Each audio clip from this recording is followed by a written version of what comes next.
Eu sou a Karina Simões, sou apaixonada por aventura, off-road, natureza e, claro, jipes. Quem não me conhece, eu sou Ricardo Dilser, assessor técnico da Jeep para América Latina. Vocês vão saber tudo sobre o Renegade e sobre a família Jeep, que olha, quase 80 anos de história. Vale muito a pena vocês acompanharem aí.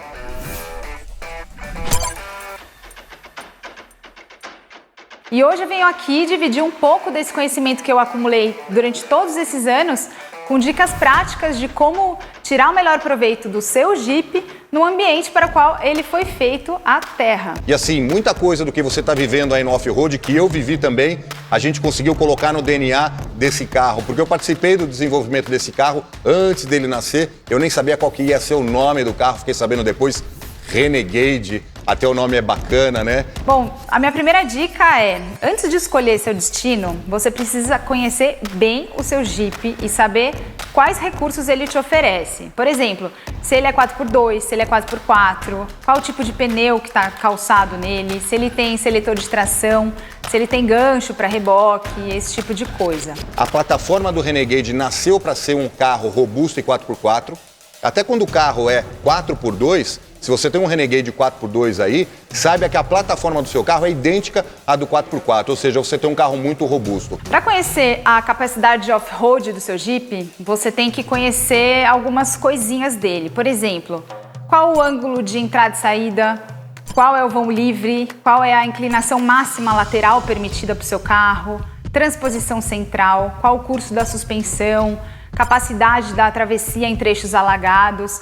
Tudo isso aí tá no manual do seu Jeep. Quando a gente anda no Renegade, a gente vê que a valentia, ela pode estar andando junto com o conforto. Eu tenho um conforto de dirigibilidade inigualável na categoria, parte até pela suspensão independente, lembra que a gente tinha comentado?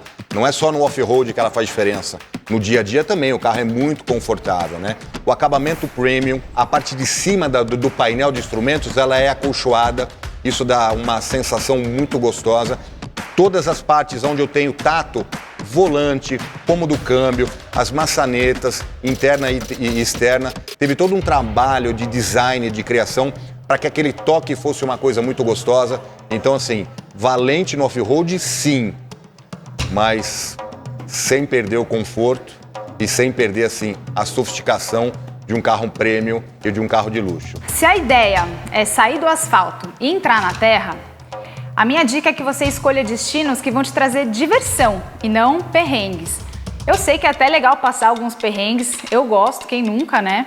Mas desde que não coloque em risco a sua segurança e a segurança de quem está junto com você. Escolheu a trilha?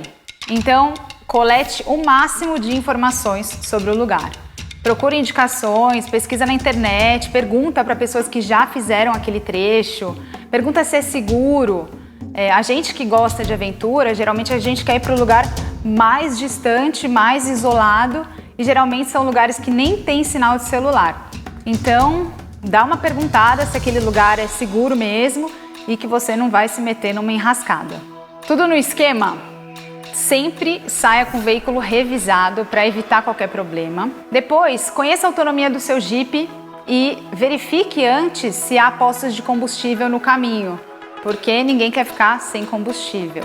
Nunca vá sozinho para um lugar desconhecido, né? Na trilha, a gente sempre cuida do carro que está atrás, isso eu aprendi desde pequena, assim ninguém fica perdido. Então, por exemplo, se um carro parar atrás de mim, eu vou ver e vou parar. Se o que está na minha frente vai ver que eu parei e vai parar também. E assim fica todo mundo juntinho e ninguém se perde. Numa estrada de terra, o ideal é você ficar sempre, assim, manter sempre a velocidade do trecho e uma distância segura do veículo que está na sua frente, porque pode ter um buraco, pode cruzar um animal, pode ter um obstáculo e aí você não consegue frear a tempo. Se a estrada estiver seca, aquela estrada bem seca de terra, o Jeep da frente vai levantar uma mega poeira e vai acabar com a sua visibilidade. Então, assim, fica o mais longe possível para não comer a poeira dele, mas sem perder também o contato visual. Bom, e o que levar?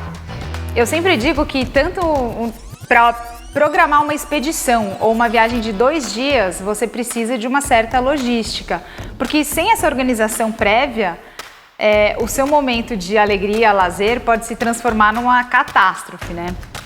De certo, os dois vão ser inesquecíveis, mas o que a gente quer é se divertir. Então, é ideal se programar. Agora, então, vou dar umas diquinhas do que você levar para um passeio de um dia ou 2, assim, no máximo, não tão longe da civilização. Antes de sair, primeira coisa, geralmente a gente sai muito cedo, né? Reforça o café da manhã, mesmo que você tenha incluído no roteiro aquele restaurante super legal. Nunca é demais levar dentro do carro umas comidinhas, tipo fruta seca, barra de cereal, aqueles nuts, um sanduichinho, assim, os alimentos que não vão te empanturrar, mas que vão te dar energia. E é muito importante você se manter hidratado o dia todo, sempre tomando bastante líquido. Economize na bagagem. O excesso de tralha só atrapalha. Até rimou essa frase, né? Mas ela é muito real. Leve uma troca de roupa ou 2, lógico, levando em conta qual clima, né, do lugar que você vai.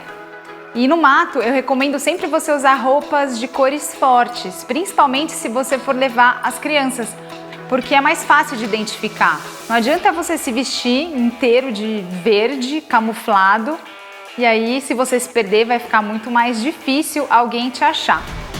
Então assim, leva boné, agasalho, um calçado adequado, um tipo de calça indicado para o tipo de clima, né, o tipo de viagem que você escolheu. Escolher lá no seu guarda-roupa as roupas mais desgastadas, lógico, que tenham a ver com tudo isso que eu falei, roupas leves e tal, mas para você usar sem dó, porque afinal de contas se sujar faz bem, né?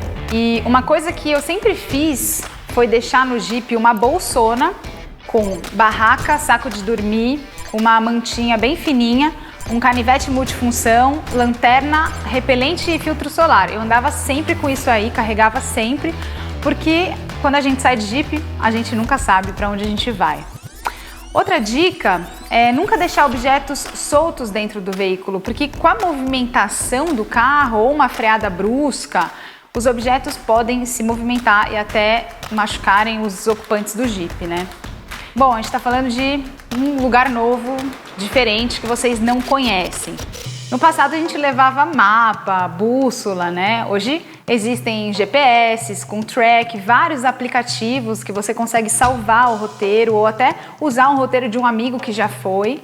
E falando em amigos, se você chamar mais gente para ir para a trilha, é legal você sempre levar os radinhos comunicadores, né? Porque aí vocês conseguem conversar entre vocês, entre os carros, e deixa o passeio muito mais legal.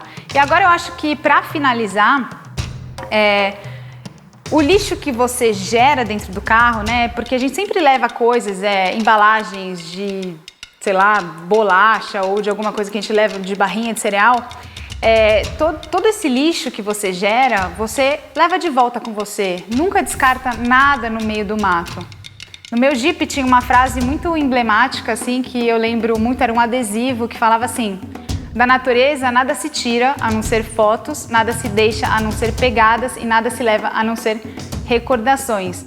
Então a minha dica é que vocês respeitem a natureza, porque ela sempre vai receber vocês de novo de braços abertos.